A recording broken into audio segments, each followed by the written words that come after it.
Hello दोस्तों, आज हम लेंगे संधि।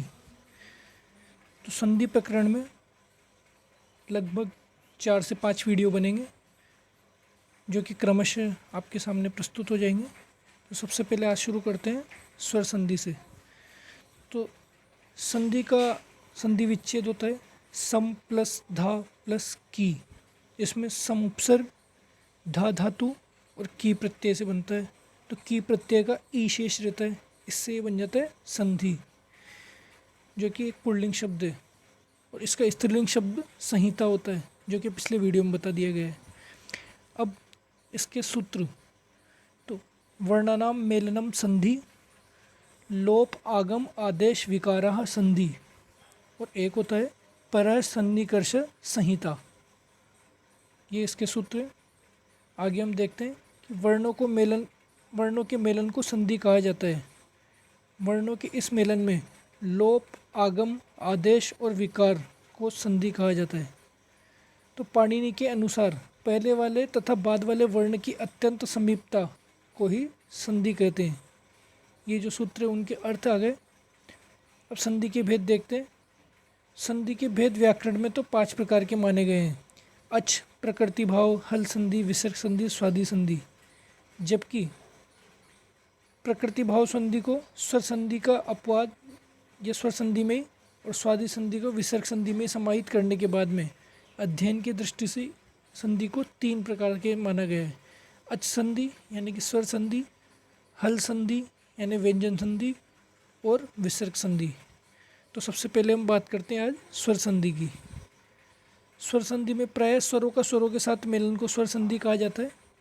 इसे सवर्ण, दीर्घ, गुण, वृद्धि, यण और अयादि आदि भेदों में विभक्त किया जा सकता है। तो स्वर संधि का पहला प्रकार है सवर्ण दीर्घ संधि।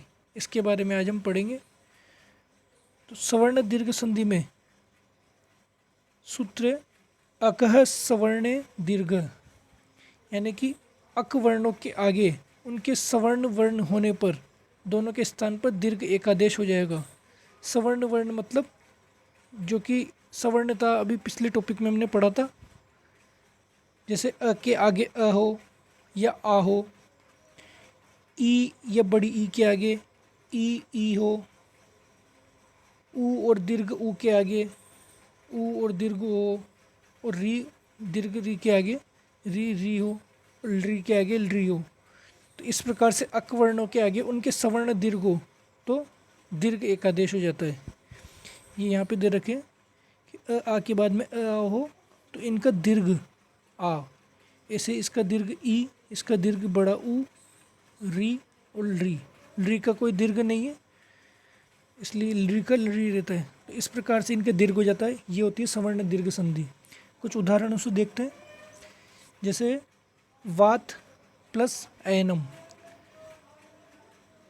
तो वात में वात, फिर अ, आखिरी में अ है, फिर ऐनम में अ है। तो अ के बाद अ होने पर इसका दीर्घ आ हो जाता है, इससे बन जाएगा वातायनम। इसी प्रकार से राम प्लस ऐनम में राम का अ और ऐनम में अ, ये अ और अ मिल करके आ हो जाते हैं, इससे बन जाता है रामायणम।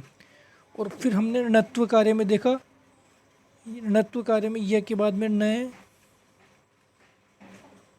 ये य म के बाद में न है, तो म के बाद में आ, य, अ, फिर न। तो इससे यहाँ पे न की जगह ण हो जाएगा णत्व कार्य से।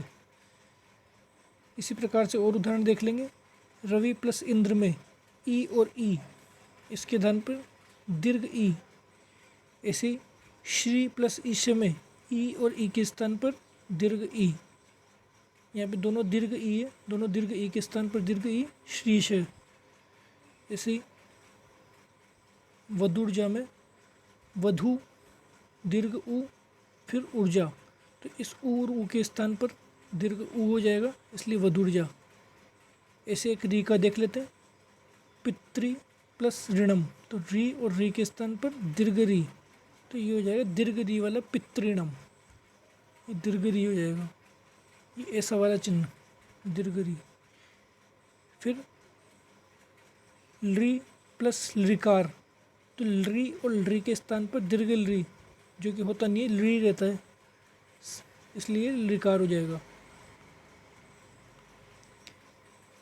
यहाँ पर री और री की सवर्ण संज्ञा हो जाती है, अतः इनकी सवर्णता के प्रसंग में, जैसे कि हमने पहले देखा था री और री दोनों सवर्णता होते हैं, वो 30 प्रकार के हो जाते हैं।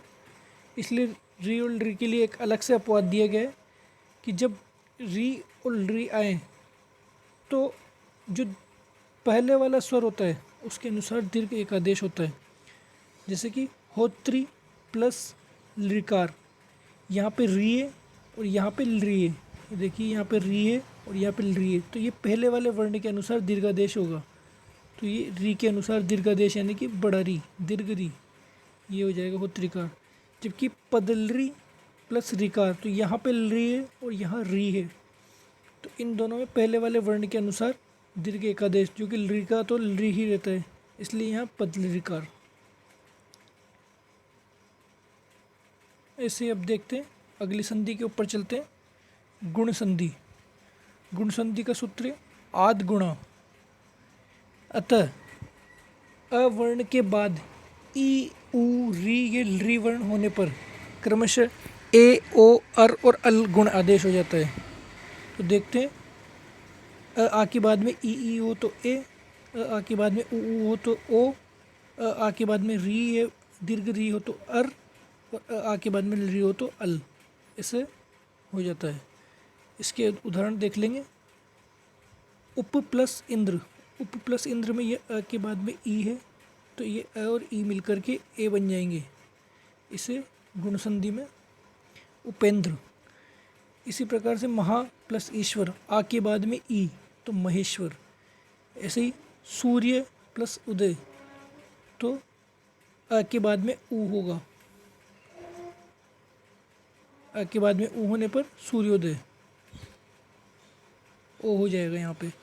ऐसे महा प्लस उर्मी यानी कि आ और ऊ मिलकर के ओ बन जाएंगे, इसे महुर्मी। ऐसे री का देख लेते, देव प्लस ऋषि, तो अ के और री मिलकर के दीर्घ री अर, अर हो जाता है, अ और री मिलकर के अर हो जाएगा, इसलिए देव अर शी यानी कि देवर्षि। ऐसे ही आ और री मिलकर के अर, तो वर्ष अर और तू वर्षर तू। ऐसे ही ली मिलकर के ली का अल होता है, तो तव प्लस लिकार यानी कि तव अल और कार, तवलकार, तव अल और कार। ऐसे सदा प्लस लिवर्ण का सद अल वर्ण, सदल वर्ण। तो ये हो गया गुण संधि। फिर आगे चलते हैं हम वृद्धि संधि की ओर। इसका सूत्र है वृद्धि रेची, यानी कि अ आ के बाद में एच वर्णों ए ओ आई औ, इनके होने पर क्रमशः आई औ और आई औ हो जाएगा, यानी कि इनका दीर्घ हो जाएगा। अ आ के बाद में ए हो तो भी आई हो जाएगा, और अ आ के बाद में आई हो तो भी आई होगा। इसी प्रकार से अ आ के बाद में ओ हो तो औ हो जाएगा, और अ आ के बाद में औ हो तो भी औ हो जाएगा। इसे वृद्धि संधि कहा जाता है। जैसे कि उदाहरण देखेंगे, कृष्ण प्लस एकता, अ के बाद में ए है तो दीर्घ ए यानी आई, कृष्णैकता। लोक ऐष्णा में भी अ के बाद में ए है तो आई हो जाएगा, आई यानी लोकैष्णा। इसी प्रकार से अन्य उदाहरण देखेंगे, जलौघ, तंदुलौदनम, देवैश्वर्यम, कृष्णैक्यम।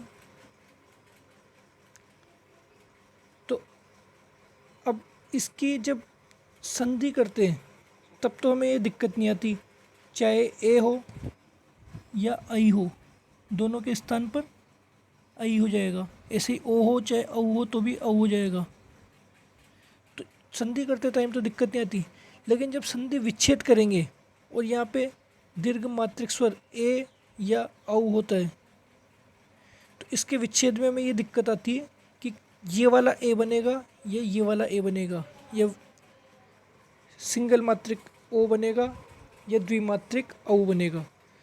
तो इसके लिए एक छोटी सी ट्रिक है कि जिन शब्दों के अंत में यम, इक या इकी हो वो हमेशा द्विमात्रिक होते हैं, यानी कि मतलब दीर्घ स्वर होंगे आई और औ। जिन शब्दों के अंत में यम इक और इकी हो तो वो आई और औ होंगे, जैसे कि औचित्यम, यम। तो यम हो गया ना, तो यम में ये दीर्घ मात्रिक औ औ हो गया, यानी कि सत्योचितम जब आ जाए इसका संधि विच्छेद करने पर, यहाँ पे आखिरी में यम है तो ये दीर्घ मात्रिक औ करना है इसको, द्विमात्रिक वाला। ऐसे ही कृष्णेक्यम यम आ गया, देवेश्वर्यम यम आ गया, इसमें भी दीर्घ मात्रिक दीर्घ मात्रिक। तो इस प्रकार से अब ये सभी स्वरों सभी शब्दों को तो कवर नहीं कर रहा, लेकिन इससे बहुत सारे शब्द, जैसे कि कई शब्द होंगे जिनके आखिरी में यम इक इकी होगा, तो वो तो आसानी से समझ में आ जाएंगे कि इसमें दीर्घ मात्रिक ए या औ होगा। ठीक है, वृद्धि संधि के बाद में हम चलते हैं यण संधि की ओर। यण संधि का सूत्र होता है इको यण ची, यानी कि इक यण अच। इक वर्णों के बाद में कोई भी असवर्ण स्वर आने पर क्रमशः यण वर्ण हो जाते हैं। इसे देखते हैं, यानी कि ई उ री ल के बाद में कोई सा भी स्वर आ जाए तो वो क्रमशः य व र और ल हो जाएंगे। ई का य, उ का व, री का र और री का ल। जैसे कि देखते हैं, कोई भी स्वर आ जाए उसके बाद में, जैसे प्रति प्लस एकम, ई के बाद में असवर्ण आ गया, ए आ गया, तो ई और ए के स्थान पर य हो जाएगा, तो प्रत य कम, प्रत्येकम। ई के स्थान पर यह हो गया प्रत्यय और एकम, प्रत्येकम। इसी प्रकार से मही प्लस आरूढ़, तो ये ई के बाद में असवर्ण स्वर आ गया आ, तो ई के स्थान पर यह हो जाएगा, तो मह य आरूढ़, तो महियारूढ़। ऐसे ही लघु आदेश में ऊ के स्थान पर व हो जाएगा, तो लघु व आदेश, लघ्वादेश। ये सिर्फ ऊ के स्थान पर होगा, ऊ के स्थान पर, ई के स्थान पर, ये ई उ री के स्थान पर य व र ल होंगे। इसलिए इसमें यण वर्णों को अंत्यस्थ वर्ण भी कहा जाता है, हमें पता है, अतः इसे अंत्यस्थ संधि भी कह दिया जाता है। तो यण संधि ही अंत्यस्थ संधि होती है। आगे देखते हैं, जैसे वधु प्लस आगनम, तो वधु प्लस आगनम में ऊ के आद में आ दे रखा है, तो ऊ के स्थान पर व हो जाएगा, तो वधु व और आगनम, यानी कि वध्वागनम। निष्कर्ष रूप में कहा जा सकता है कि इक वर्णों के आगे असवर्ण वर्ण होने पर यण संधि का कार्य होगा, लेकिन इक वर्ण के आगे सवर्ण वर्ण होने पर दीर्घ संधि का कार्य होगा। जो कि दीर्घ संधि में जैसे ई उ रील री के आगे अगर यही सवर्ण वर्ण आ जाए, ई उ रील री, तो दीर्घ संधि होगी, और अगर कोई और वर्ण आए जो कि असवर्ण हो तो उनके स्थान पर यण संधि का कार्य होगा। फिर अयादि संधि, इसका सूत्र है एचो यवायाओ, यानी कि एच अय वायाओ। इसको भी खोलेंगे अगर, तो ये अय औ आय और आओ, ये चार बनेंगे, यानी कि एच वर्णों के स्थान पर ये चारों वर्ण बन जाएंगे। ए के स्थान पर अय, ओ के स्थान पर औ, आई के स्थान पर आय और औ के स्थान पर आओ, ये आदेश हो जाता है। यानी कि ए ओ आई और औ के स्थान पर के आगे अगर कोई भी स्वर आ जाए, कोई भी स्वर आ जाए, तो इनका क्रमशः अय औ आय और आओ हो जाएगा। देखिए उदाहरण में, ने प्लस अनम, तो ए के बाद में कुछ भी आ जाए इसका अय, तो न अय और अनम, नयनम। ऐसे ही भोनम में देखते हैं, भो प्लस अनम में ओ के बाद में ओ के स्थान पर औ हो जाएगा, तो भ औ और अनम, भवनम। ऐसे देखते नई प्लस अकह, तो ए के स्थान पर आय, तो ने न आय और अकह, तो नायकः। तो ये हो जाएगी अयादी संधि। अब अयादी संधि में एक अपवाद स्वरूप मान सकते हैं या इसका एक स्पेशल केस मान सकते हैं कि य से प्रारंभ होने वाला प्रत्यय होने पर ओ और औ के स्थान पर क्रमशः वही औ और आओ आदेश हो जाएगा।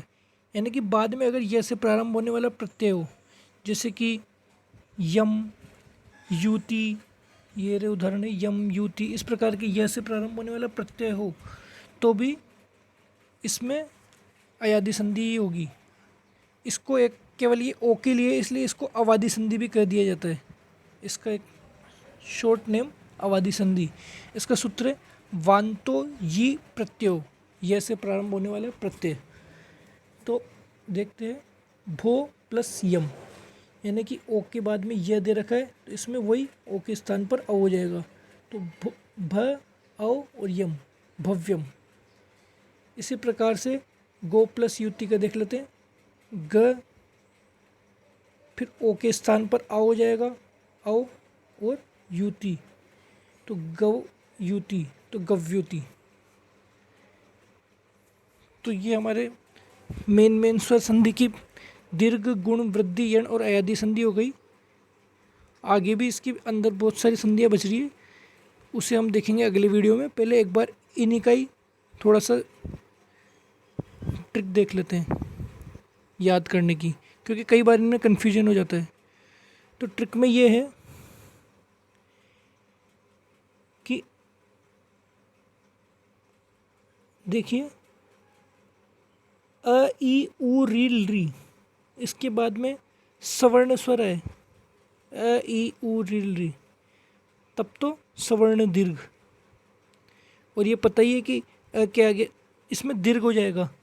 अ के बाद में आ के बाद में आए तो आ, इस प्रकार से अ, ई, उ, री के आगे अ, ई, उ, री आए तो सवर्ण दीर्घ संधि। फिर दूसरा है अ के बाद में ई, उ, री, ये आए, उसमें तो समान आ रहे थे। अ के बाद में अ ही आ रहा था, ई के बाद में ही ई आ रहा था, इसमें अ के बाद में आएगा ई। तो ऐसा हो तो ये हो जाएगी गुण संधि। फिर तीसरी देखते हैं कि अ के बाद में ए, ओ, आई, औ ये आए तो ये हो जाएगी वृद्धि संधि। तो क्रमशः चल रहे थे, पहले तो सेम के बाद में सेम आए, फिर अ के बाद में ये आए, और अब अ के बाद में ये ए, ओ, आई, ओ है, तो वृद्धि संधि। इसी प्रकार से अगला है ई, उ, री के आगे कोई से भी स्वर आ जाए, लेकिन ये ई, उ, री नहीं होना चाहिए, दूसरे होने चाहिए। सेम नहीं हो, सेम होगा तो सवर्ण दीर्घ हो जाएगा, और सेम नहीं होगा तो यण संधि हो जाएगी। इसी प्रकार से ए, ओ, आई, औ के आगे भी कोई सा भी स्वर आ जाए असवर्ण, खुद के अलावा कोई सा भी दूसरा, तो ये हो जाएगी अयादी संधि। तो इस प्रकार से ये स्वर संधि का हम प्रकरण पढ़ते हैं। आगे अगले वीडियो में हम इसके अपवाद के बारे में अध्ययन करेंगे।